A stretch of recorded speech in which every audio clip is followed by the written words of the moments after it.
مولاي صل وسلم دائما أبدا على حبيبك خير الخلق كلهم مولاي صل وسلم دائما أبدا على حبيبك خير الخلق كلهم مولاي صل وسلم دائما أبدا على حبيبك خير الخلق كلهم مولاي صل وسلم دائما أبدا على حبيبك خير الخلق كلهم مولاي صل وسلم دائما أبدا على حبيبك خير الخلق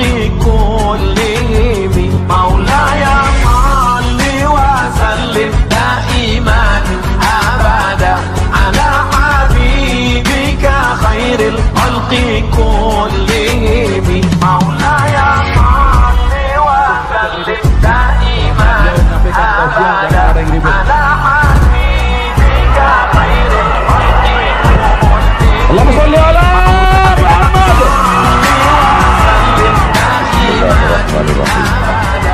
Assalamualaikum warahmatullahi wabarakatuh.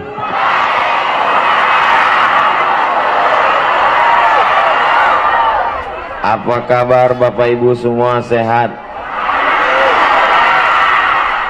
Alhamdulillah. Apapun yang terjadi kita ucapkan alhamdulillah. Rezeki kita melimpah ruah, kita ucapkan alhamdulillah. Dalam keadaan sulit dan susah tapi kita masih ada iman dan Islam, kita ucapkan alhamdulillah. Pulang pengajian sendal kita hilang, suami dilarikan pelakor, innalillah. Insya Allah yang hadir ini suaminya soleh-soleh semua. Mana bukti suaminya soleh? Suaminya ngalah ke samping, didominasi perempuan semua. Ternyata ceramah di depan perempuan yang begini ramai rasanya merinding juga. Ini adalah ibu saya, kakak saya, adik perempuan saya sedang berada di tengah keluarga saya. Yang sama-sama kita hormati guru kita semua, Tuan Guru Ibnu Khalil beserta seluruh keluarga besar Pondok Pesantren Inen Lemung yang tak dapat saya sebutkan satu persatu. Tuan-tuan guru yang berada di belakang, mohon maaf tadi begitu lewat saya tidak bisa menyalami satu persatu karena pengawalnya 3 lapis. Ini memang betul-betul kalau dilihat orang masuk berita TV tidak aman. Padahal negeri ini amat sangat aman. Kenapa pengawalnya sampai 3 lapis? Karena pencinta Ustadz Abdul Somad di sini ekstrim dan radikal. Masya Allah, tabarakallah. Mudah-mudahan semua yang berkontribusi sehingga terwujudnya acara ini diberikan Allah kebaikan-kebaikan. Ustadz Somad yang disapanya cuma Tuan Guru saja. Tuan-tuan guru, para ustadz, bapak, ibu, hadirin, hadirat, muslimin, muslimat, mukminin, mukminat yang belum kawin dan belum sunat, semuanya dimuliakan Allah Subhanahu wa ta'ala. Ada bulan jatuh ke bumi. Lalu saya pun mencoba mencari pendapat ulama apa makna bulan jatuh. Di antaranya yang memberikan komentar takwil namanya Imam An-Nablusi. Kata beliau, bulan jatuh ke bumi artinya rajulun alimun zu sya'nin wa rajulun zu sultatin. Alimun zu sya'nin, akan ada di bumi ini seorang berilmu tinggi, wa rajulun zu sultatin, ada seorang laki-laki yang punya kekuasaan. Dia berilmu. Ada orang berilmu tapi nggak punya kuasa. Ada orang berkuasa tapi tidak berilmu. Menurut mimpi, kalau ada bulan jatuh ke bumi, berarti ada orang berilmu dan berkuasa. Siapakah dia di antara kita? Wallahu alam. Apakah dia Ustaz Abdul Somad? Tidak, karena Ustaz Abdul Somad nggak ada kuasa. Karena nggak ada kuasa lah saya maka diejek-ejek orang di medsos. Kalau saya ada kuasa udah saya tembak semua kepalanya. Tuan Guru Ibnu Khalil berilmu karena beliau tamat pondok pesantren, betul? Dan beliau punya kuasa karena beliau anggota DPD, Dewan Perwakilan Daerah. Boleh jadi bulan yang jatuh itu adalah beliau yang hadir di sini. Lama saya renungkan, banyak pejabat tapi tak ada ilmu. Kenapa beliau susah duduk? Karena serangan fajar. Banyak orang berilmu tapi tidak bisa punya jabatan. Kenapa? Karena nggak ada uang. Tapi ini orang punya ilmu, tamat pesantren, tuan guru, dan punya jabatan. Mudah-mudahan ke depan jabatannya bisa lebih tinggi lagi. Sehingga kalau orang soleh punya jabatan, dia akan pakai jabatannya itu untuk menolong agama Allah. Rasa-rasanya seperti kampanye 2024. Bapak Ibu yang dimuliakan Allah Subhanahu wa taala, inan lemu. Inan ibu. Induk lemu ilmu. Induknya segala ilmu. Induk dari segala ilmu adalah ilmu agama. Kalau ada yang ahli matematika, fisika, biologi, kimia, hukum, ekonomi, baik apa tidak baik? Baik. Tapi kalau dia tidak mengenal Allah, dia akan mati seperti bangkai yang akan dimakan cacing tanah dan tidak ada yang bisa dibawa. Orang tercerdas di Indonesia, Presiden Indonesia, B.J. Habibie rahimahullah, apa kata dia? Otaknya paling hebat, IQ-nya paling tinggi, gelar doktor di Jerman. Seandainya umurku bisa pulang kembali, aku akan menuntut ilmu agama. Jadi anak kita mesti belajar ilmu agama. Bapak Ibu mau anaknya kaya? Mau. Mau anaknya pejabat? Mau. Mau anaknya ganteng? Mau. Tapi sakau. Sakau kena narkoba, sakau kena ganja, mabuk kena morfin. Siapa yang mau punya anak ganteng tapi mabuk? Syarat supaya anak kita soleh, maka kita masukkan dia ke pondok pesantren. Yang sudah memasukkan anaknya, alhamdulillah. Yang belum memasukkan anaknya, setelah mendengarkan tausiah ini, insya Allah. Yang sudah saya kasih tahu nggak mau juga memasukkan anaknya, inna mati berarti. Kira-kira mana yang lebih hebat, ibu-ibu atau bapak-bapak? Memang ibu-ibu ini ngaku hebat semuanya. Inen lemu, induk ilmu, ibu ilmu, tidak disebut bapak ilmu. Itulah mungkin mengapa ibu-ibu yang dapat posisi luar biasa, strategis. Walaupun di tengah-tengah ibu-ibu ini ada beberapa bapak-bapak yang terjebak di tengah ibu-ibu. Mudah-mudahan pulang nanti mereka tidak berubah menjadi ibu-ibu. Tuan Guru, Jenderal, Bapak Babinsa, Bapak Babin Kamtibmas, Bapak Dokter, Bapak Bupati, Bapak Gubernur, laki-laki yang hebat-hebat. Hebat apa tidak hebat? Hebat. Tapi mereka semua lahir dari rahim. Ada yang lahir dari rahim bencong? Keceplosan. Jadi kuncinya hidup ini adalah ibu. Kalau ibunya baik, maka anaknya insya Allah baik. Kenapa laki-laki ini baik? Rela nggak dapat tenda, rela nggak dapat tempat duduk, demi seorang ibu ada dua kemungkinan, mereka adalah anak yang berbakti atau para suami yang takut istri. Suami-suami yang takut kepada istri karena menderita, repetnya, ngomongnya, sabar. Kenapa? Karena kalian nanti kalau masuk liang lahat nggak kena azab kubur. Kenapa begitu? Karena waktu malaikat mau mengazab, kata malaikat, ini nggak usah kita azab karena waktu di dunia sudah terlalu azab. Bapak Ibu yang dimuliakan Allah Subhanahu wa taala, kita ketemu di pinggir jalan, ada seorang anak umur 5 tahun perempuan, rambutnya dicat pirang, kukunya panjang, pakai kutek, lipstiknya tebal, pakai shadow, pakai make up. Kira-kira anak ini siapa yang mendandaninya seperti ini? Ibu.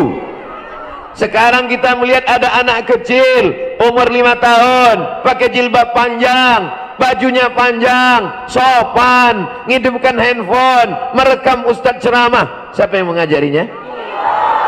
Ibu. Ketika Nabi SAW didatangi seorang sahabat, ya Rasulullah, ya, man ahaqqun nas bi husni suhbati, siapa yang paling layak mendapatkan baktiku? Ummuka. Summa man? Ummuka. Summa man? Inan. Ibu. Ibu. Ibu. Ibu. Kenapa ibu dapat 3 kali? Karena ibu yang mengandung, ibu yang menyusukan, ibu yang melahirkan. Bapak kalau mau dapat 3, coba mengandung, coba melahirkan, coba menyusukan. Bagaimana mungkin kami bisa ngandung Pak Ustadz? Pulang dari sini, beli 1 kelapa muda, ikat di perut 9 bulan 10 hari. Bagaimana kami bisa melahirkan Pak Ustadz? Pulang dari sini, beli mangga, telan sama biji-bijinya. Besok pagi, keluarkan. Biar kau tahu rasanya melahirkan. Bagaimana cara kami menyusukan Pak Ustadz? Siapa yang masih punya bayi di rumah, pulang dari sini, ambil anaknya, susukan. Ustadz pernah nyoba? Pernah. Anak saya bayi, saya kasih, dia nggak mau. Dia tahu, ini kok aneh, kata dia. Makanya kalau ada orang durhaka kepada ibunya, ada orang minum, ada orang judi, ada orang zina, kenapa hidupnya enak? Bukan berarti Allah lupa, azabnya nanti di akhirat. Tapi ada orang di dunia sudah kena azab. Siapa dia? Orang yang durhaka kepada orang tua. Kau gendong ibumu dari apa nama kampung kita? Belete. Belete. Kau gendong ibumu dari sampai ke kota suci Makkah Al-Mukarramah, kau bawa tawaf dan sa'i, kau bawa ke Hajar Aswad, setelah itu kau bawa ke Padang Arafah, lalu ke Musdalifah, melontar jumrah di Mina, haji pulang, belum tentu dapat menembus sekali teriakannya saat melahirkanmu. Bukan senang melahirkan anak, betul Bu? Nanti kalau saya ceritakan gimana sakitnya, nggak ada yang percaya. Ya, memang pernah aja Ustaz Somad. Melahirkan zaman dulu bukan seperti zaman sekarang. Zaman sekarang mudah, begitu dikasih obat makan, lahir. Zaman dulu meregang nyawa, bersimbah darah, mati sebagai taruhannya.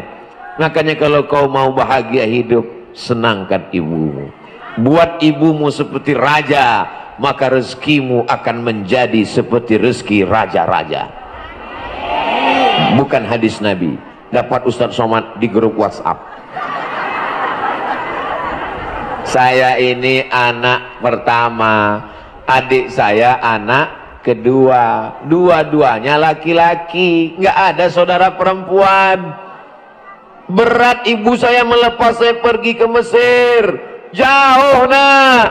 Datang paman saya, saudara ibu saya laki-laki. Apa kata dia? Harimau mati meninggalkan belang, gajah mati meninggalkan gading, manusia mati meninggalkan nama baik atau nama buruk. Anakmu ini kalau kau lepas pergi, dia akan pulang meninggalkan nama baik. Tapi kalau kau tinggal bersamanya, dia jadi anak manja, dia akan meninggalkan nama tak baik. Dibukakan Allah pintu hati ibu saya pun pergi ke Mesir bersama Ustadz Dr. Zaki Abdillah dari Lombok, sahabat saya yang hari ini membawa saya kemari. 4 tahun, 4 Idul Fitri, 4 Idul Adha, gak pernah pulang kampung. Lupa saya wajah ibu saya. Belum bisa video call, belum ada handphone. 1998, tahun 2000 baru ada handphone, tapi belum bisa beli, duitnya mahal. Tahun 2000 pergi ke Makkah melaksanakan ibadah haji, melihat jamaah haji yang mirip ibu kita. Oh, mirip ibuku. Saya lihat lama, jamaah haji ngelihat. Apa lihat-lihat? Disangkanya saya copet. Saya pulang ke rumah, saya tanya ibu saya, ingat nggak dengan aku? Ingat. Rindu nggak dengan aku? Rindu. Aku ini anak kandung apa anak angkat? Kenapa tega mengirim aku jauh ke Mesir? Ku kirim kau jauh ke Mesir supaya kau jadi orang. Karena kalau kau di rumah bersama aku nanti kau jadi hantu. Aku sayang dengan kamu, aku rindu nak. Bagaimana cara ibu menghilangkan kerinduan kepadaku? Apa kata dia? Ku cari anak-anak tetangga yang hitam mirip kamu. Kalau hari raya ku belikan baju, ku usap kepalanya, ku kasih uang, ku cium dia. Karena kau seperti anakku. Begitulah kerinduan seorang ibu. Putus tangkai jantungnya. Cita-cita saya tidak banyak. Pernah Ustaz Somad bercita-cita ingin menjadi ustaz, punya Instagram yang followernya hampir 7 juta itu. Pernah Ustaz Somad bercita-cita tabligh akbar sampai ke Papua, sampai ke NTB. Tidak pernah terlintas di hati saya sedikit pun. Saya hanya ingin sekolah, sekolah, sekolah, supaya saya bisa membahagiakan ibu. Tapi apa yang terjadi? Setelah saya selesai sekolah, saya mau membahagiakan ibu saya. Ibu saya sudah meninggal dunia. Tak sempat saya berjumpa. Tapi saya yakin dan percaya, hari ini saya berada di tengah ibu-ibu. Saat melihat ibu-ibu yang tua, ingat saya ibu saya. Saya melihat anak-anak gadis yang masih muda, masih tetap, saya ingat istri saya. Bapak Ibu yang dimuliakan Allah Subhanahu wa taala, mudah-mudahan anak-anak kita adalah anak-anak yang berbakti kepada orang tua. Ada seorang ibu pagi-pagi masak nasi goreng, kelontang kelonteng kelontang kelonteng, nasinya nggak matang-matang. Dia heran, ternyata kompor gasnya nggak ada api. Gasnya mana? Gasnya sudah dijual anaknya untuk beli narkoba. True story, kisah nyata. Orang kalau sudah kena narkoba nggak bisa membedakan mana ibunya, mana musuhnya. Dia cabut goloknya, ibu, mari rantaimu, mari. Kenapa? Dia mabuk, dia sakau. Ini salah siapa? Sedikit banyak salah kita juga. Karena anak ini seperti pohon bambu. Pohon bambu bisa dibuat melengkung, pohon bambu bisa dikepang, tapi ketika bambu masih hijau, masih putih, ada balon yang meledak. Mohon maaf. Begitulah ibu-ibu di Belete.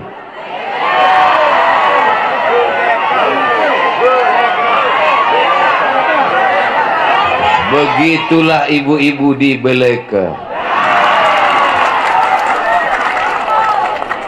Bagaimana mereka? Anaknya masih kecil, kalau ditinggal di rumah nangis, mau dibawa ke pengajian nanti takut ganggu pengajian.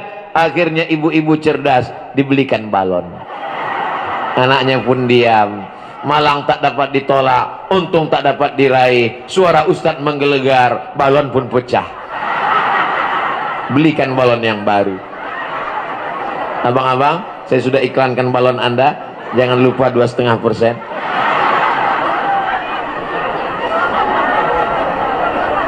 Saya tidak pernah mengejek ibu-ibu, tidak pernah menceramahi ibu-ibu. Kalau saya sedang berada di tengah ibu-ibu, saya merasa saya sedang ngobrol dengan ibu saya. Saya dulu kalau pulang ceramah, itu saya tanya, mak, gimana ceramahku tadi? Ceramah kau terlalu cepat, macam dikejar anjing. Ngomongnya marah-marah seperti orang ngamuk. Kalau saya pulang, saya dapat cincin, saya pasangkan ke tangannya. Pasang mak. Oh, cantik cincin kau ya. Bagus ya. Senang sekali dia.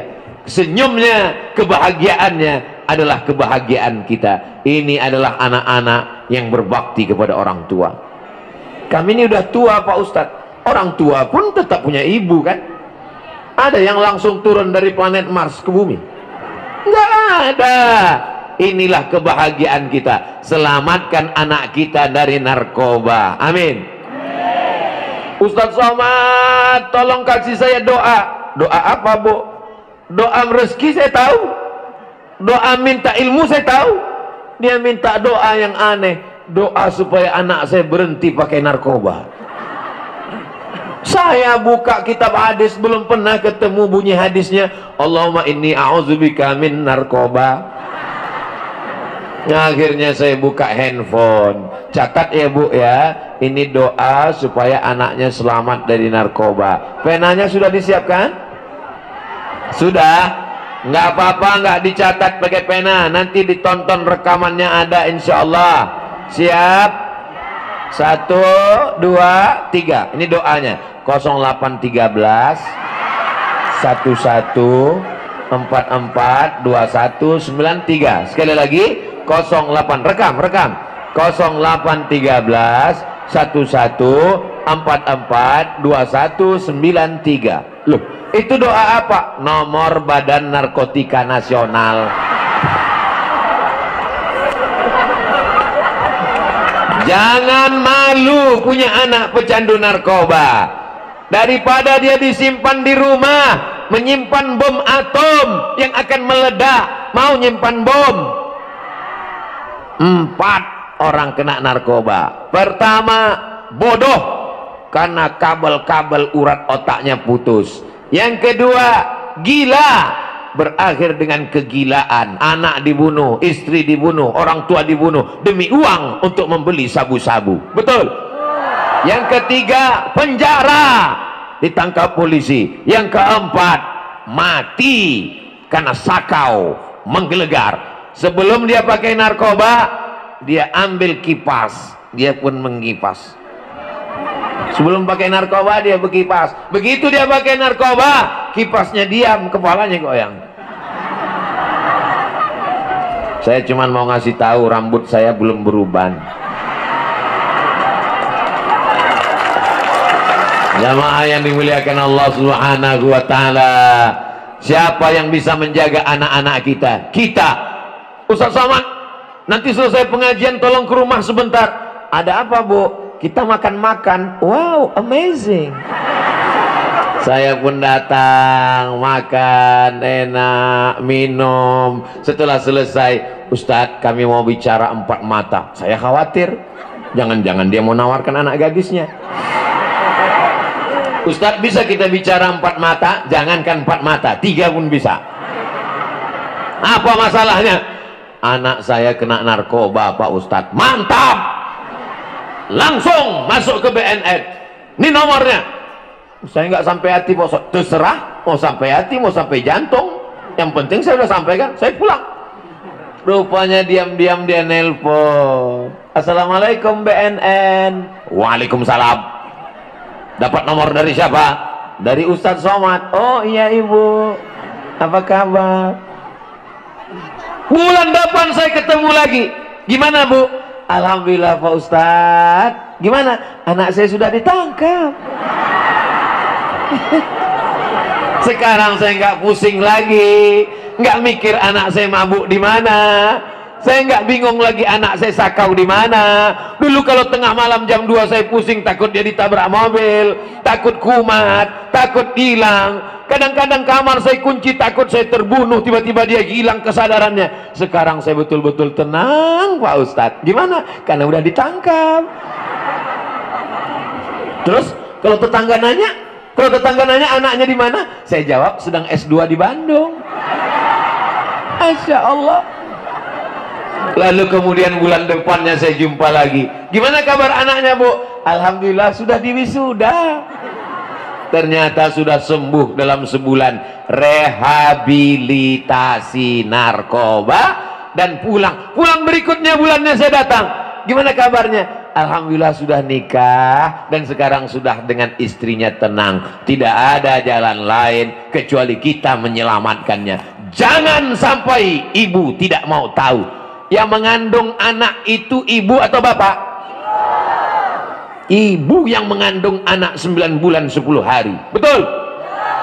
Di belakang. Iya, mengandungnya masih 9 bulan 10 hari. Masih. Alhamdulillah. Di tempat lain udah diskon 4 bulan. Anak adalah fotokopi ibu. Ibu ngandung 9 bulan 10 hari, menyusukannya 2 tahun, membesarkannya dengan tetes bulu keringat dan air mata. Bapak datang sekali-sekali aja. Jadi makanya doa ibu luar biasa. Ada seorang anak pecandu narkoba, ibunya pergi ke Makkah, dia beli dirigen diisi air zam-zam, dia tawaf 7 putaran. Orang lain berdoa Rabbana atina, orang lain berdoa subhanallah walhamdulillah wala ilaha illallah wallahu akbar. Orang lain bertalbiyah labbaik Allahumma labbaik. Dia enggak, doanya cuma satu, anakku berhenti narkoba, anakku berhenti narkoba, anakku berhenti narkoba, anakku berhenti narkoba, anakku berhenti narkoba, anakku berhenti narkoba. Habis itu dirigen itu dia pulang bawa ke rumah, dia panggil anaknya, anakku kau kesini, kau sudah ku kandung 9 bulan 10 hari, kau sudah kususukan 2 tahun, ini air zam-zam 1 dirigen, sudah ku bawa tawaf 7 putaran, doaku nggak ada doa lain, kau berhenti narkoba, kau berhenti narkoba, sekarang kau minum, ku mandikan. Alhamdulillah berhenti anaknya dari narkoba. Kisah nyata, true story. Ustadz baca di mana? Ustadz nonton di mana? Ustadz tahu dari mana? Anaknya cerita ke saya. Saya berhenti narkoba ini karena doa ibu, Pak Ustadz. Doa ibu luar biasa. Jangan main-main, jangan macam-macam. Ibu ini walaupun doanya salah tetap makbul. Betul? Makanya ibu kalau manggil anak marah, emosi, jangan panggil anak setan. Jadi setan betulan. Kalau mau manggil dia calon DPD, calon tuan guru, calon Ustadz Somad. Jangan. Jadi Ustadz Somad ini berat, biar aku aja. Ada seorang laki-laki namanya Juraij. Siapa namanya? Juraij tidak kerja, dia hanya beribadah kepada Allah, dia hanya berzikir, berdoa, dia hanya sholat pagi, petang, siang dan malam. Suatu ketika ibunya lewat di tempat dia beribadah. Ya Juraij, dia diam. Allah ya Juraij, ya Allah, ya Allah, ya Allah. Panggilan yang ketiga, ya Juraij. Dalam hatinya, mana yang lebih mulia, Allah atau ibu? Allah lebih mulia. Maka dia diam. Akhirnya apa kata ibunya? Ya Allah, jangan matikan Juraij sebelum matanya melihat WTS, wanita tunasusila. Marah ibunya karena 3 kali dipanggil nggak menyaut. Jangan matikan Juraij sebelum matanya melihat wanita tunasusila. Apakah doanya dikabulkan Allah? Jangan kemana-mana, kita lanjutkan setelah yang satu ini. Kalau acaranya di TV gitu ada iklannya. Ini karena kita langsung nggak pakai iklan. Apakah mungkin Juraij ketemu dengan wanita tunasusila? Nggak mungkin. Dia orang soleh, dia nggak pernah keluar tempat ibadah, dia beribadah saja dari kalangan Bani Israel. tidak mungkin dia ketemu wanita tunasusila. Tapi karena doa ibunya dikabulkan Allah, apa yang terjadi? Tiba-tiba ada perempuan hamil, bukan kekenyangan, perempuan yang hamil, dan perempuan ini ngaku ini anak Juraij. Lalu orang kampung datang menangkap Juraij. Apa kata mereka?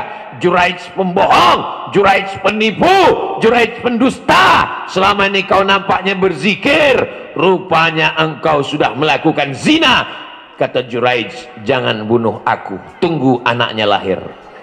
Akhirnya anak itu pun lahir.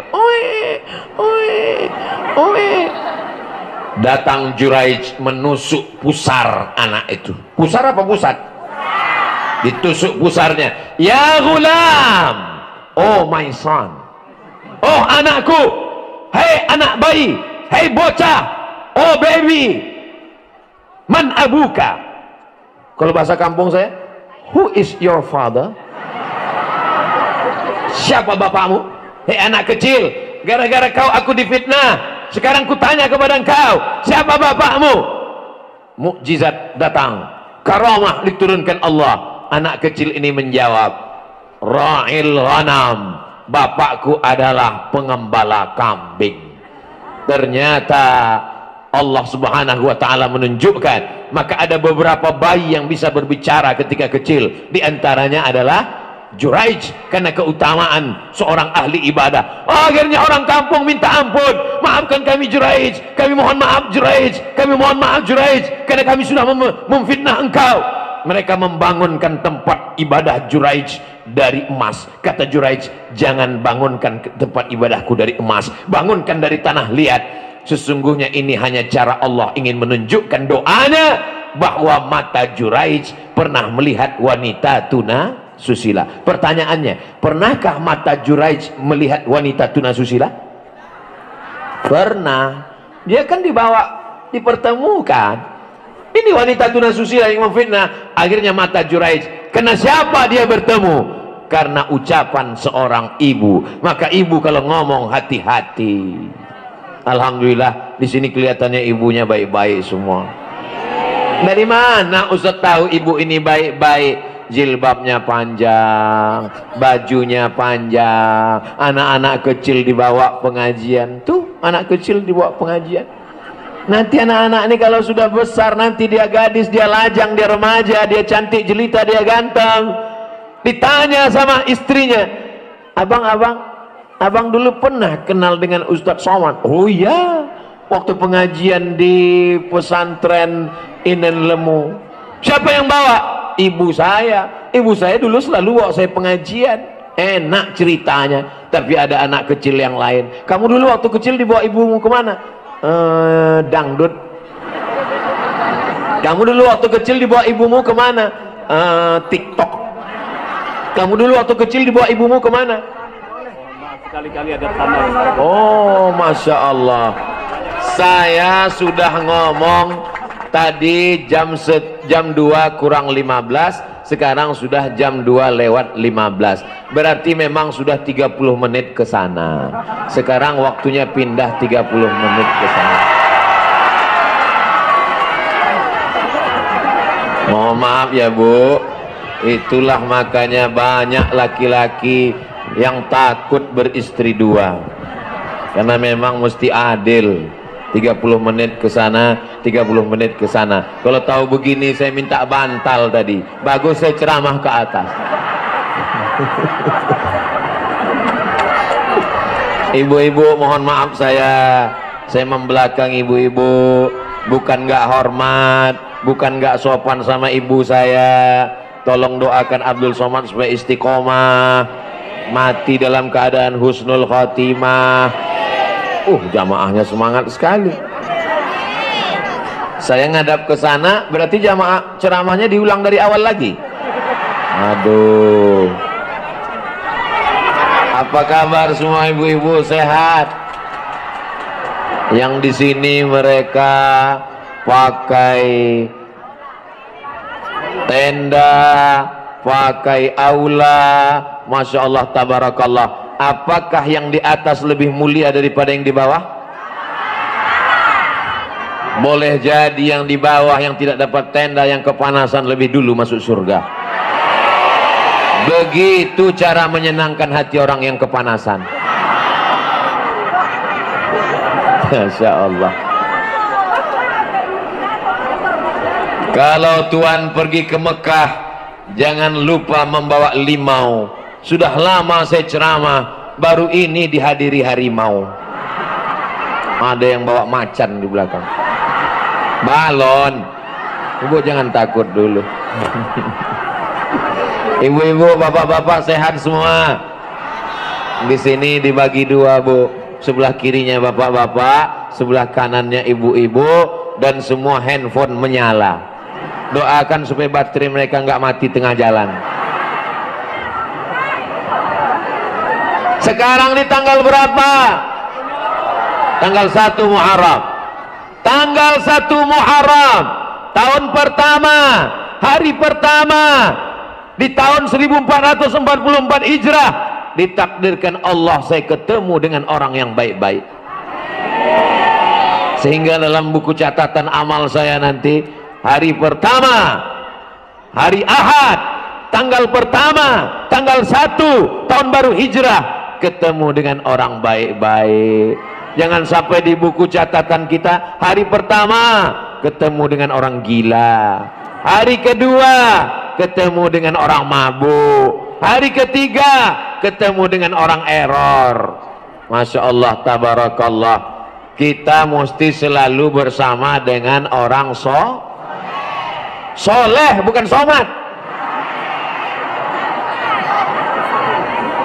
Ada tuan guru soleh, ada bapak dandim, danrem, dandim, tentara, TNI, Polri, Babinsa, Babin Kamtipmas soleh, ada dokter soleh, ada ibu-ibu solehah, ada bapak-bapak soleh. Maka ini mesti dipertahankan, jangan sendirian. Man syazza finnar. Siapa yang memisahkan diri dari jamaah sendirian, maka dia akan masuk ke dalam neraka. Jomblo jangan tersinggung. Mudah-mudahan tahun 1444 ini ketemu jodoh. Mudah-mudahan tahun 1444 ini yang sendiri-sendiri ketemu jodoh. Yang bilang amin yang belum nikah aja. Ini anak udah 3, amin. Semangatnya luar biasa. Jamaah yang dimuliakan Allah Subhanahu wa taala. Apakah kita sudah hijrah? Hijrah dari Makkah ke Madinah, itu hijrah Nabi. Kalau kita ditanya hijrah, mau hijrah ke mana? Mau hijrah dari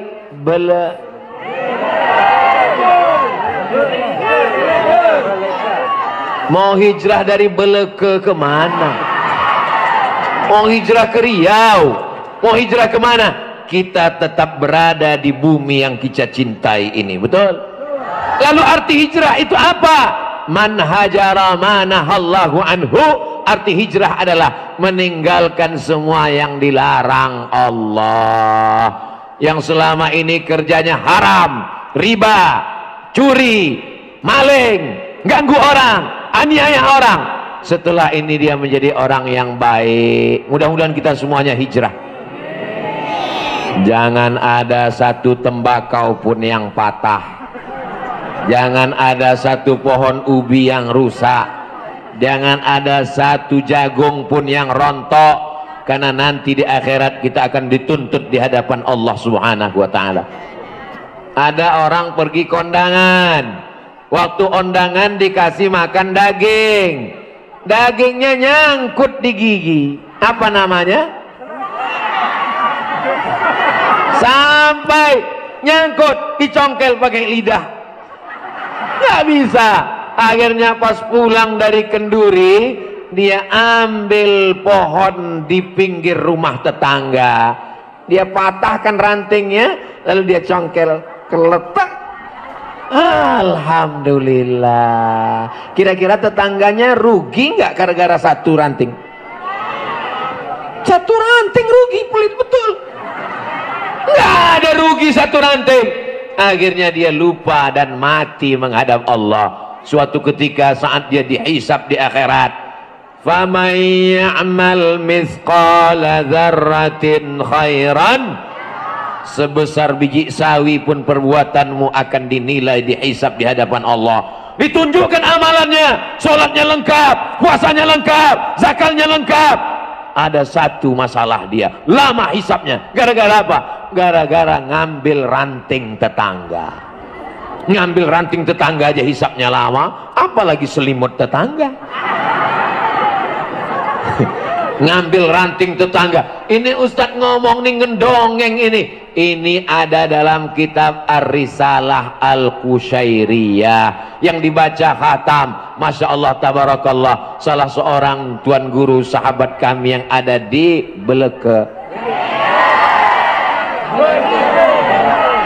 Beliau ikut mendengarkan kajiannya. Ketika Covid, Ustadz Somad nggak bisa ceramah kemana-mana, di rumah saja. Akhirnya kami khatamkan Ar-Risalah Al-Qushairiyah. Memang Abdul Somad baru pertama kali sampai kemari, tapi Bapak Ibu sudah sering lihat videonya di channel Ustadz Abdul Somad. Jangan lupa subscribe, like, share, and comment.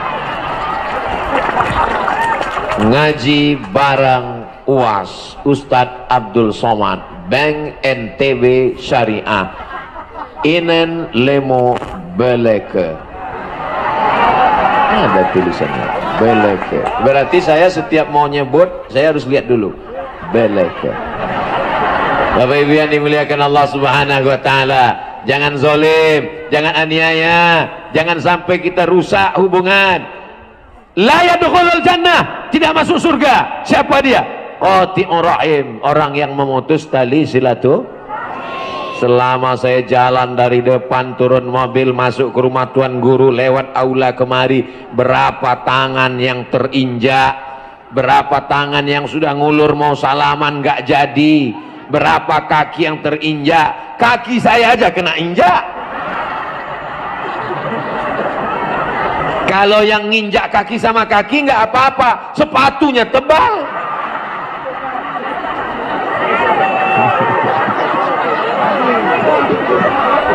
Saudara yang dimuliakan Allah Subhanahu wa taala, ittaquz zulma, jangan zalim.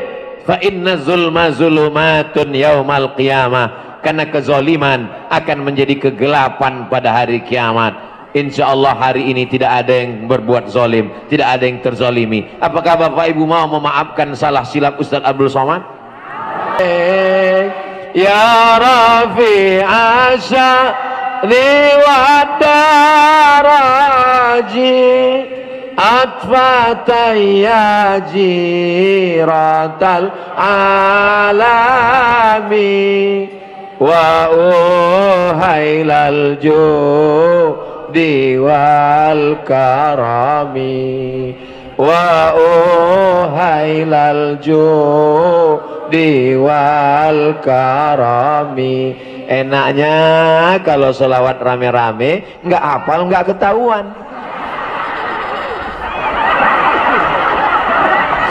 Pas nanti pulang ditanya sama anaknya, tadi perasaan istighfar yang dibaca Ustadz Somad enak mah? Iya, tolong ucapkan sekali lagi. Nggak bisa diulang. Ya sekali, cuman sehari sekali aja.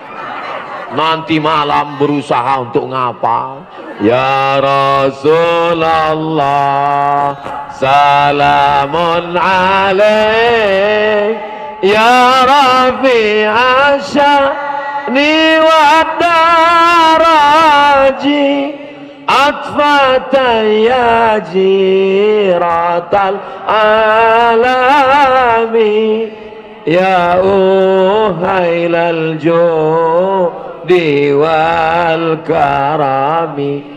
Itu sholawat untuk menenangkan kita. Saya yakin 100% waktu ibu-ibu dulu mengandung anaknya pasti bersolawat kan? Ya nggak bersolawat bingung mau jawab. Iya gitu. Iya.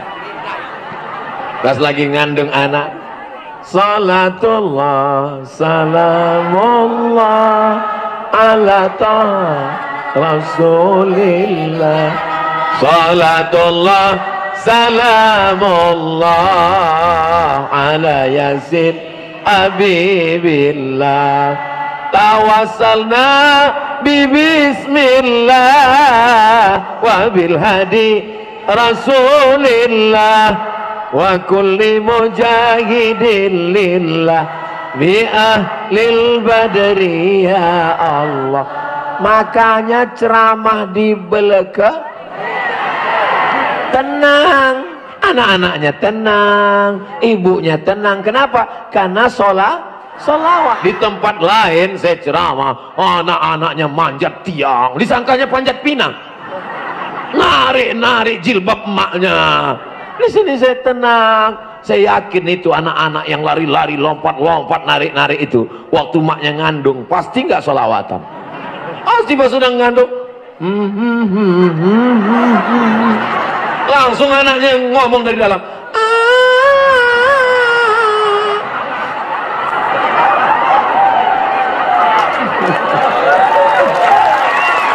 Masya Allah, tabarakallah. Ada wisata jalan-jalan. Ibu mau ikut jalan-jalan? Jalan-jalannya ke Moskow. Moskow itu ibu kota Rusia. Nama presidennya Vladimir Putin. Yang menyerang Ukraina Zelensky. Jalan-jalan ke Rusia, nanti dibawa ke museum untuk ngelihat lukisan yang cantik dan indah, diiringi dengan suara musik Mozart, Beethoven, dan klasik. Tapi syaratnya berat, saya nggak bisa ikut. Syaratnya apa? Mesti hamil 5 bulan. Kenapa? Karena ibu yang hamil 3 bulan, 4 bulan, 5 bulan diajak melihat lukisan supaya matanya ngelihat yang indah-indah. Kenapa mendengarkan musik Beethoven dan Mozart? Supaya telinganya mendengar musik lembut yang indah-indah, supaya anaknya mudah diatur. Itu percaya nggak percaya? Orang barat nggak bertuhan, komunis percaya bahwa anak yang di dalam itu berpengaruh terhadap kebiasaan ibunya. Ibunya suka ceramah, makanya kalau datang ke tuan guru, ibu-ibu hamil datang ke tuan guru, assalamualaikum tuan guru. Waalaikumsalam. Saya nih hamil, sebaiknya baca apa ya tuan guru? Baca Quran. Saya nggak sanggup baca khatam 30 juz. Kira-kira surat apa yang bagus? Surat Yusuf. Maka dibaca surat Yusuf. Maksud tuan guru supaya anaknya imannya kuat, nggak mempan digoda Zuleka, karena imannya seperti iman Nabi Yusuf. Si ibu salah paham. Dia sangka anaknya nanti ganteng seperti Nabi Yusuf. Begitu lahir anaknya hitam pesek. Komplain sama tuan guru. Tuan guru, saya selama hamil sudah baca surat Yusuf, kok anak saya begini? Tuan guru ini orangnya sabar, dia senyum. Dia tanya, suaminya mana? Ini, ya kan mirip.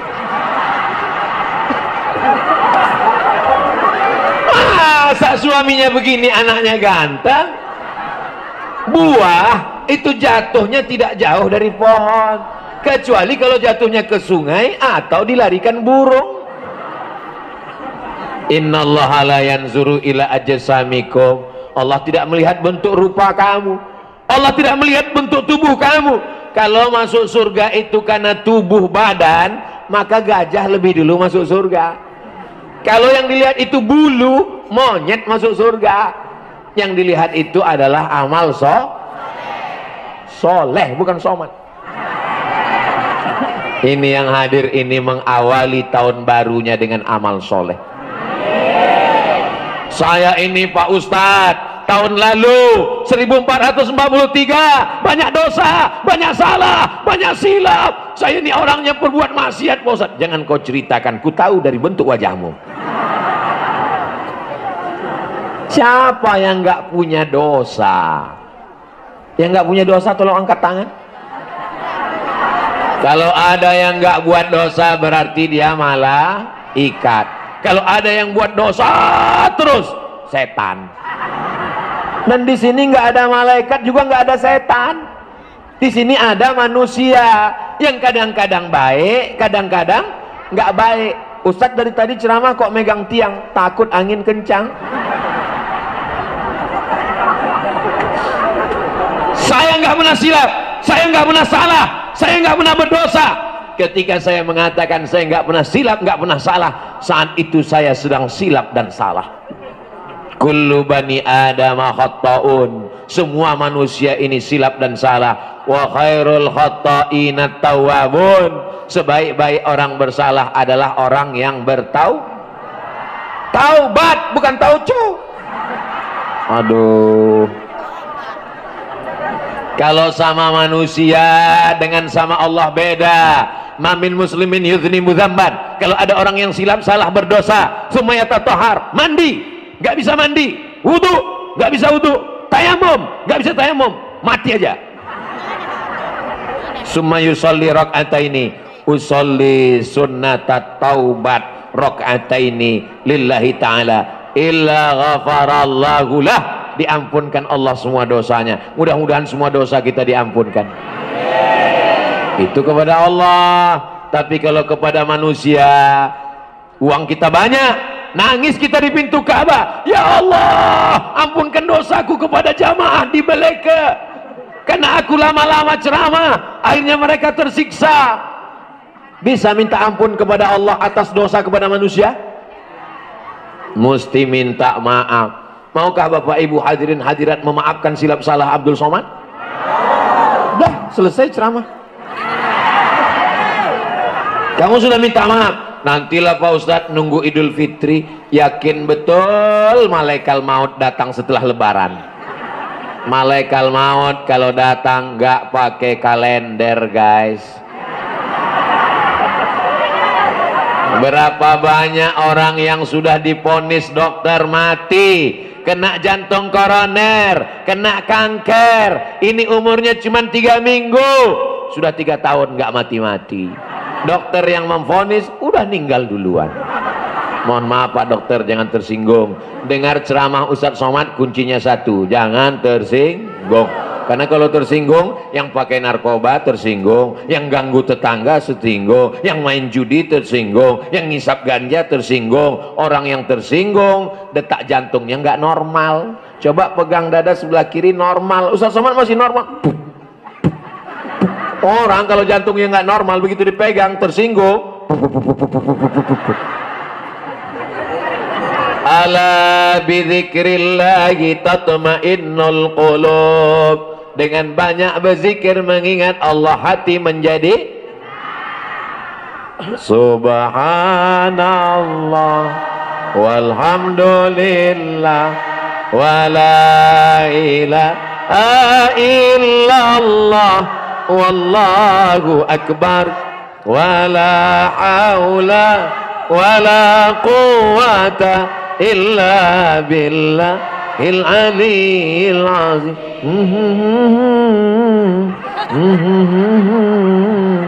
Itu caranya kalau nggak hafal syairnya. Mudah-mudahan yang tahun lalu nggak sholat, sekarang sholatnya nggak tinggal. Assalamualaikum Ustaz Somad. Waalaikumsalam. Alhamdulillah barokah ceramah Ustadz di kampung kami. Begitu Ustadz pulang, suami sekarang sudah sholat. Sholat apa Bu? Sholat Jumat. Aduh. Man taraka sholata muta'ammidan, siapa yang meninggalkan sholat secara sengaja, faqad kafara jihara, kafirlah dia secara nyata. Na'udzu. Saya yakin dan percaya ini suami-suaminya pasti sholat semua. Kalau suaminya nggak sholat, nggak mungkin istrinya diizinkan pergi pengajian. Betul? Orang beleka manggil suaminya apa?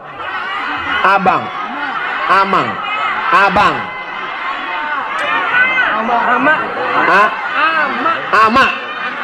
ama, aku mau pergi pengajian. Siapa yang ceramah? Ustadz Somad. Silakan pergi. Ama nggak ikut, ama mau main gaplek sebentar. Paling tidak dia tidak menghalangi istrinya beribadah. Doakan pagi, petang, siang dan malam. Saya banyak ketemu suami-suami yang nggak sholat, nggak puasa, mabuk. Tobatnya bukan karena ceramah Ustadz Somad. Saya diundang ke rumahnya, tidur di kamarnya, pakai kendaraannya. Saya ini tobat dalam hati saya. Ini pasti dia cerita, dia tersentuh karena ceramah saya. Saya ini tobatnya Pak Ustadz. Saya pun udah siap-siap. Bukan karena Ustadz. Hah? Saya tobat karena istri saya berkata waktu mau tidur malam, nanti kalau abang mati gimana? Ustadz Somad ceramah 1 jam, nggak masuk ke hatinya. Tapi ibu cuma ngomong 5 kata. Kalau ama nanti mati gimana? Ternyata ucapan yang keluar dari hati masuknya ke, tapi yang ucapan dari mulut cuma sampai ke mulut, MLM, mulut ke mulut. Nanti kalau ama mati gimana? Terngiang di tengah malam, kalau ama mati gimana? Pas bangun pagi, kalau ama mati gimana? Kalau yang 5 kata itu nggak masalah, tapi kelanjutannya itu, nanti kalau ama mati gimana? Mobilnya akan aku pakai dengan suamiku yang baru. Nanti rumahnya akan kupakai dengan yang baru. Itu terngiang-ngiang di kepalanya. Akhirnya dia tobat nasuha dan suka pengajian.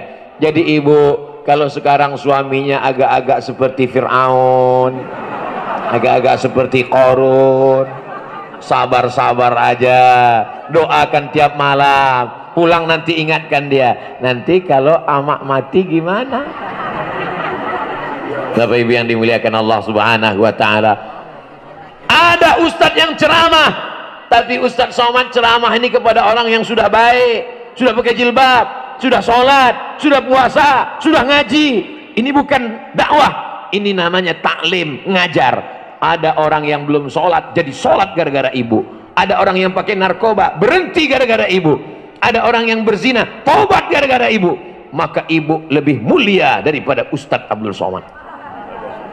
Itulah yang sebenar-benarnya dakwah. Ayyahdiyallahu bika rajulan wahidan. Satu orang dapat hidayah karena lisanmu, khairum min humurin na'am. Lebih baik daripada kau mendapatkan seekor unta yang merah. Unta merah kendaraan termahal zaman Nabi Muhammad sallallahu alaihi wasallam. Khairum minad dunya wa ma fiha.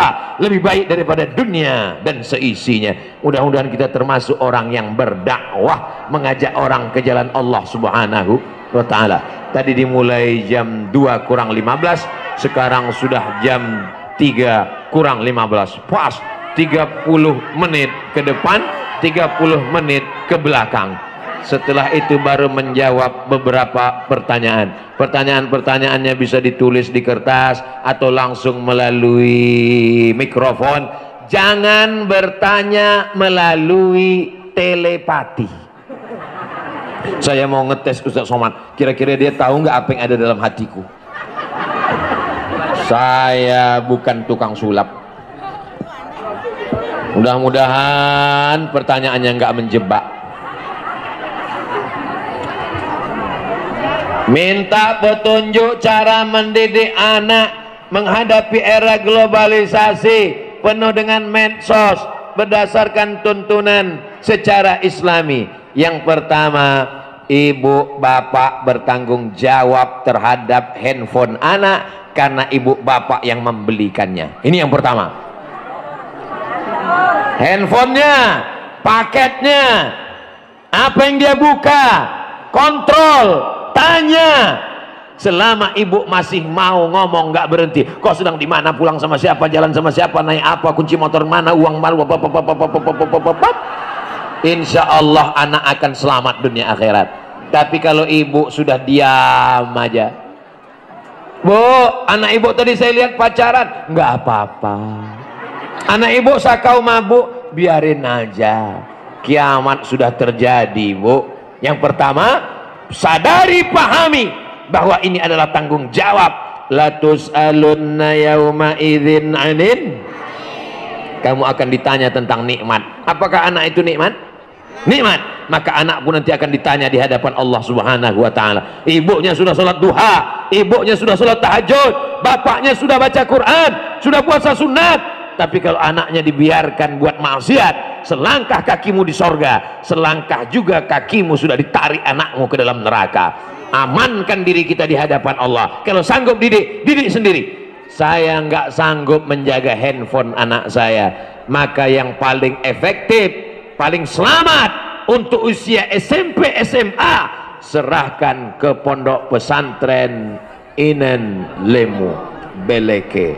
Daftarkan sebelum tanggal penutupan berikut ini. Mana ada orang yang sanggup mengawasi handphone anaknya sekarang. Anak nangis, saya megang anak saya, tiba-tiba dia nangis, bingung saya mau mendiamkannya. Saya bawa ceramah, makin nangis, nangis terus, bingung saya. Ada handphone, saya kasih Upin Ipin, diam dia. Dalam hati saya, Abdul Somad, kau melarang anak orang nonton, ini sekarang kau hidupkan Upin Ipin. Rupanya karena anak ini sesama gundul, dia merasa ada saudara. Jadi dia tenang. Jadi handphone itu adalah yang bisa menyelamatkannya pondok pesantren. Tapi nanti kalau dia sudah tamat pesantren, kirim dia ke Rubat Tarim. Ini ada Ustadz Zaki, alumni dari Rubat Tarim, punya pondok di Lombok. Tanya beliau bagaimana caranya ke Rubat Tarim. Ada Dr. Zaki Abdillah, alumni dari Al-Azhar Kairo Mesir. Tanya bagaimana cara mengirim ke Mesir. Ke Maroko, Ustaz Somad dulu dari sana. Nanti kita usahakan. Ke Turki ada Sulaimaniyah, insya Allah selamat. Adapun usia SD, maka bisa ditarik. Ada masjid dekat rumah kami. Anak-anak main game online di warnet berhari-hari, bingung orang tua gimana caranya. Suatu hari pengurus masjid membuat program namanya tahfiz juz 30, amma yatasaalun sampai kul a'udzu birabbin. Anak-anak habis maghrib nyetor. Rupanya anak-anak ini kalau dikasih beban hafalan, dia berhenti main game. Tiba-tiba game online berhenti, warnet kosong. Kenapa? Karena anak-anak nanti malu kalau nggak bisa nyetor habis maghrib. Jadi salah satu cara, kalau untuk SMP SMA nggak ada cara lain, pesantren. Adapun untuk usia TK dan SD, ini masih bisa kita kendalikan. Handphonenya bisa dipegang, bisa tunjukkan gambar anak-anak yang matanya keluar sebesar bakso gara-gara radiasi. Jangan pakai ini, jangan pakai handphone terus. Tengok nih gambar anak-anak kan, matanya rusak kan, kulitnya rusak kan. Ya tapi mama kok main handphone? Mama udah dewasa. Jadi anak-anak dikasih hafalan. Apakah di tempat kita dari maghrib ke isya ada maghrib mengaji? Jangan cuma belajar baca, bebani dia dengan hafalan. Besok malam wadduha, besok malam alam nasrah. Nanti dia sibuk ngapal sampai lupa dia dengan handphone. Tapi ada satu yang paling penting, ya Allah, lupakan anakku ini dengan handphone ya Allah, jangan lupakan dengan aku ya Allah. Mudah-mudahan anak kita semuanya menjadi anak-anak yang soleh dan solehah. Bismillahirrahmanirrahim. Assalamualaikum WRWB. Waalaikumsalam warahmatullahi wabarakatuh. Mau nanya Pak Ustadz, dulu saya mimpi bertemu dengan Sayyidina Ali, diajak ke makam Rasulullah. Yang di dalam mimpi itu benar Sayyidina Ali atau jin Pak Ustadz? Man ra'ani fil manam, siapa yang melihat aku di dalam mimpi, faqad ra'ani, maka sungguh dia melihat aku. Li'anna syaitana la yatamatsalu bi, karena setan tidak bisa menyerupai aku. Siapa yang melihat nama Nabi dalam mimpi, dia mengatakan aku Muhammad Rasulullah, atau dalam mimpi itu ada orang yang mengatakan berbisik itu Nabi Muhammad, maka itu memang betul-betul Nabi Muhammad, karena setan tidak bisa menyerupai Nabi Muhammad. Tapi bagaimana dengan Sayyidina Abu Bakar, Sayyidina Umar, Sayyidina Utsman, Sayyidina Ali, atau wali-wali Allah Syekh Abdul Qadir Al-Jilani? Lihat pesannya. Kalau pesannya baik berarti itu dari Allah, tapi kalau pesannya jelek berarti itu setan. Nah ini pesannya kita lihat baik apa tak baik. Dia mengajak ke makam Rasulullah Sallallahu Alaihi Wasallam, baik apa tak baik? Baik. Berarti ini ilham yang dititipkan Allah SWT. Bersyukurlah saudaraku, engkau dipertemukan dengan Sayyidina Ali. Baik, diajaknya ke makam Rasulullah. Apa makna berziarah ke makam? Artinya mengikut sunnah Rasulullah Sallallahu Alaihi Wasallam. Jadi itu adalah Sayyidina Ali karena pesannya adalah baik. Mudah-mudahan kita semuanya mengikut sunnah-sunnah Nabi Muhammad sallallahu alaihi wasallam. Selamat tahun baru Hijrah 1444 Hijriah. Mohon maaf lahir dan batin. Kita lanjutkan 3 kertas lagi. Hampir selesai, nggak jadi. Bismillahirrahmanirrahim. Assalamualaikum warahmatullahi wabarakatuh. Waalaikumsalam. Dari hamba Allah. Alhamdulillah. Yang saya khawatirkan dari hamba setan. Amalan atau doa apa yang kita baca apabila mendapatkan kesulitan dan kesusahan? Banyak-banyak membaca alam nasrah. Alam nasrah laka sadrak. Apakah belum kulapangkan dadamu? Wa rafa'na laka dzikrak alladzi anqadha dhahrak. Alam nasrah laka sadrak wa wada'na anka wizrak alladzi anqadha dhahrak wa rafa'na laka dzikrak fa inna ma'al usri banyak-banyak baca alam nasrah. Yang kedua, banyak-banyak istighfar. Man lazimal istighfar, siapa yang banyak beristighfar, ja'alallahu lahu min kulli diqqin makhraja, segala kesempitannya dilapangkan Allah, wa min kulli hammin faraja, segala kesusahannya dimudahkan Allah, wa razaqahu min haitsu la yahtasib, diberi rezeki dari jalan yang tak disangka. Sependek-pendek istighfar astagfirullah, yang lebih panjang astagfirullahalazim, lebih panjang Astaghfirullahaladzim alladzi la ilaha illa huwal hayyul qayyum wa atubu ilaih, yang lebih panjang Allahumma anta rabbi la ilaha illa anta khalaqtani wa ana 'abduka wa ana 'ala ahdika wa 'adika mastata'tu a'udzu bika min syarri ma sana'tu abu laka bi ni'matika 'alayya wa abu bi dzambi faghfir li fa innahu la yaghfiru dzunuba illa anta. Yang ketiga, banyak-banyak bersolawat. Allahumma salli ala Sayyidina Muhammad wa ala ali Sayyidina Muhammad. Allahumma salli ala Sayyidina Muhammad wa ala ali Sayyidina Muhammad. Tapi ngobrol dengan orang tetap. Jangan nanti tamunya datang, Assalamualaikum, Waalaikumsalam, gimana saya mau minjam rantang. Allahumma sholli ala sayyidina Muhammad wa ala ali sayyidina Muhammad.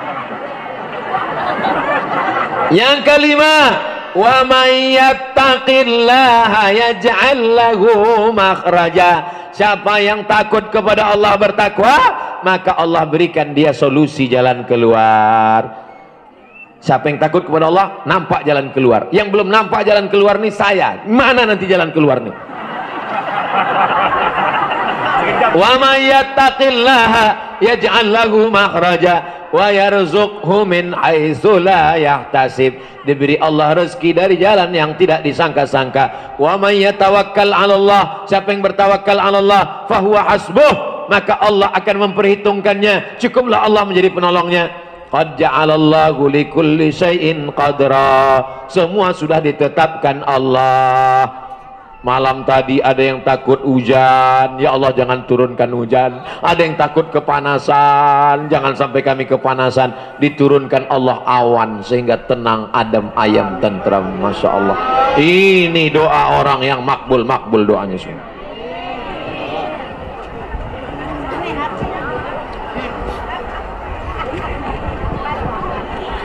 Apa hukum istri meninggalkan suami? Jadi TKW ke luar negeri, sedangkan suaminya menganggur.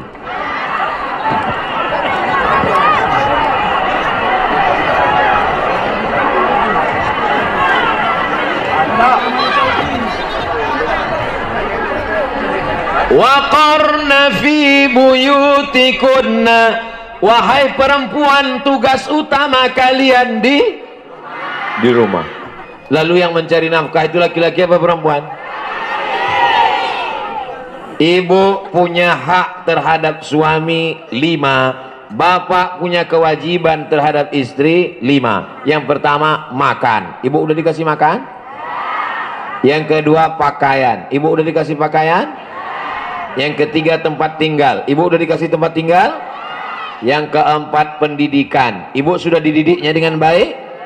Yang kelima perhatian, ibu diperhatikan, karena kalau perempuan tidak diperhatikan dia akan mencari perhatian suami orang.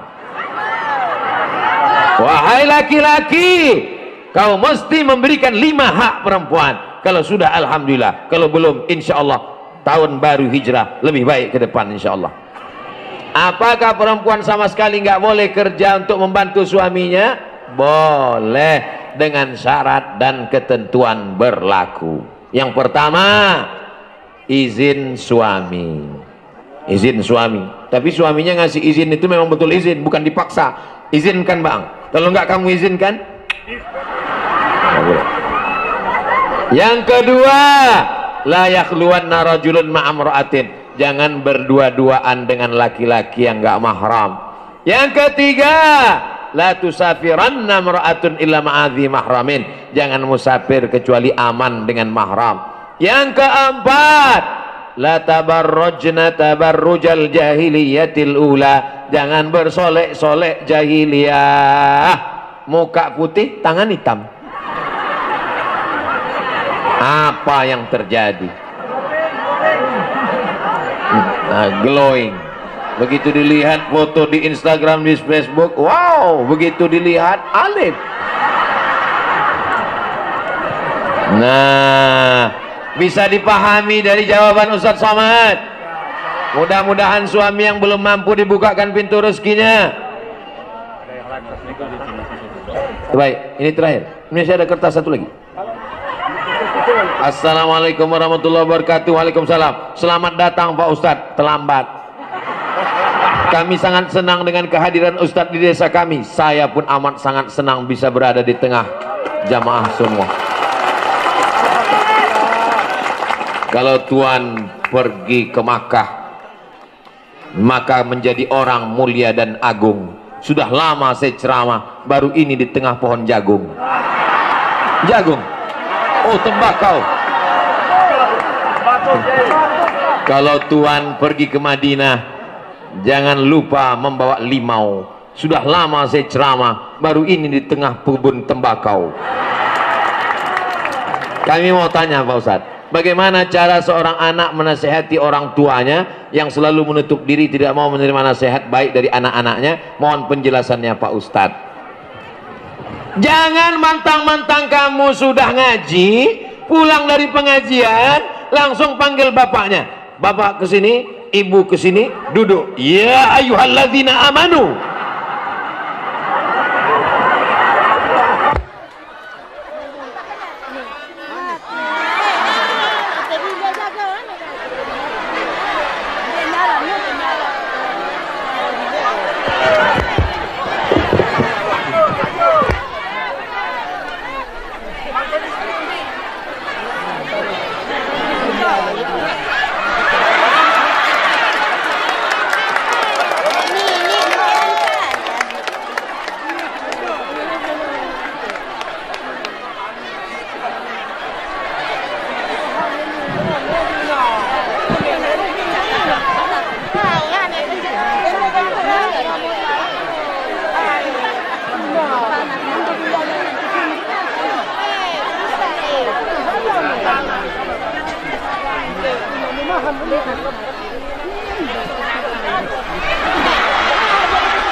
Cek, gih, bisa nih, bisa.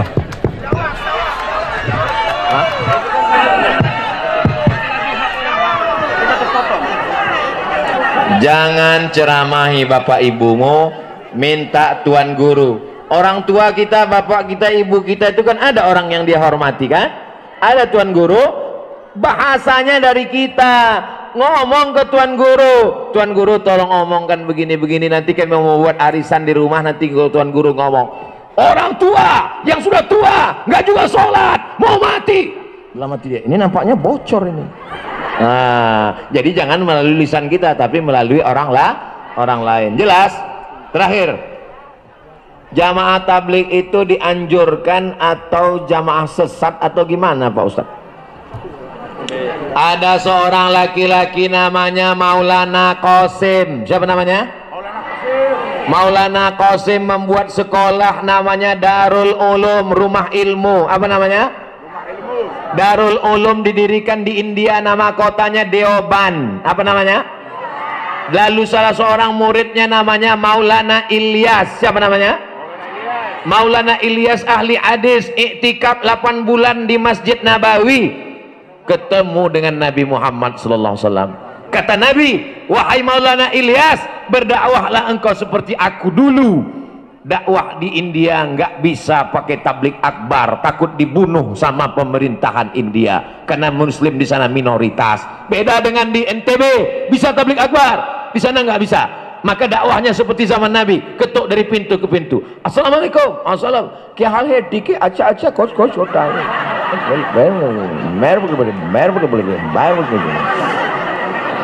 Jadi mereka dakwahnya dari pintu ke pintu.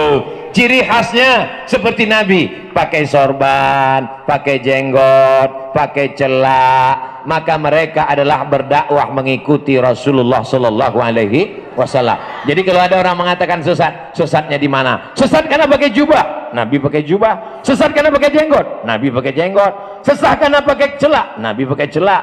Sesat karena pakai siwak, Nabi pakai siwak. Adapun oknum-oknum, maka tidak bisa kita generalisir secara umum. Mereka dari pintu ke pintu, ayo sholat Pak, ayo sholat Bu. Setelah jamaah ramai datang, barulah diceramahi Ustadz Somad. Orang menyangka ini jamaah Ustadz Somad, padahal ini adalah jamaah Tuan Guru. Mereka tidak menyebut namanya tabligh, orang lain yang nyebut tabligh. Karena tabligh artinya nyampaikan, ayo sampaikan, ayo sampaikan. Orang ngejek jamaah tabligh. Jamaah apa tuh? Jamaah tabligh. Jamaah apa tuh? Jamaah kompor, karena mereka bawa kompor. Jamaah apa tuh? Jamaah macam-macam. Nah, mudah-mudahan kita diselamatkan Allah Subhanahu wa taala. Satu aja, langsung doa. Sudah. Bismillahirrahmanirrahim. Assalamualaikum warahmatullahi wabarakatuh. Ustaz, saya mengambil barokah dengan segala ceramah yang Ustaz sampaikan, dan yang saya akan tanyakan supaya tidak silap salah di dalam menyembah Allah, kami mohon tausiahnya sedikit saja tentang itu. Apanya Allah yang disembah, supaya kami tidak silap ataupun salah di dalam menyembah. Yang disembah itu adalah ilahi anta maksudi waridhaka matlubi. Yang kusembah itu adalah engkau ya Allah. Apanya? Apakah zatnya? Apakah asma'nya? Kalau kita pejamkan mata, apakah yang terbayang tulisan Allah atau yang nampak hitam putih merah kuning kelabu? Ma khatara bibalik fallahu laisa kadzalik. Apa saja yang terlintas di hati, di pikiranmu, di matamu, maka itu bukan Allah. Lalu Allah yang mana? Itu yang dipelajari dalam tauhid. Wujud qidam baqa mukhalafatu lil hawadisi qiyamu binafsihi wahdaniyah qudrat iradat. Jadi kalau ada ilmu hayat sama basar kalam, jadi kalau ada orang mengatakan nanti kalau kau sembah Allah bentuknya begini, rupanya begini, maka dapat dipastikan rusak akidah tauhid kita. Kita menyembah Allah Subhanahu wa taala, keagungan, kemuliaan jangan dicari. La tatafakkaru fi dzatillah, tafakkaru fi khalqillah. Pikirkan tentang ciptaan Allah sampai kau yakin bahwa Allah itu ada. La tatafakkaru fi dzatillah, jangan kau pikirkan zat Allah, karena fa innakum la tuqaddiruna qadra, karena kamu tidak akan pernah sanggup memikirkan zat Allah Subhanahu wa taala. Wallahu alam bisawab. Mudah-mudahan kita selalu diberikan iman dan Islam, anak kita anak soleh dan solihah. Tahun ini lebih baik daripada tahun kemarin. Ala hazihin niyah wa kulli niyatin solihah. Al-Fatihah. A'udzubillahi minasyaitonir rajim. Bismillahirrahmanirrahim. Alhamdulillahirabbil alamin. Arrahmanirrahim. Maliki yaumiddin. Iyyaka na'budu wa iyyaka nasta'in. Ihdinas siratal mustaqim. Siratal ladzina an'amta 'alaihim ghairil maghdubi 'alaihim waladdallin. Amin.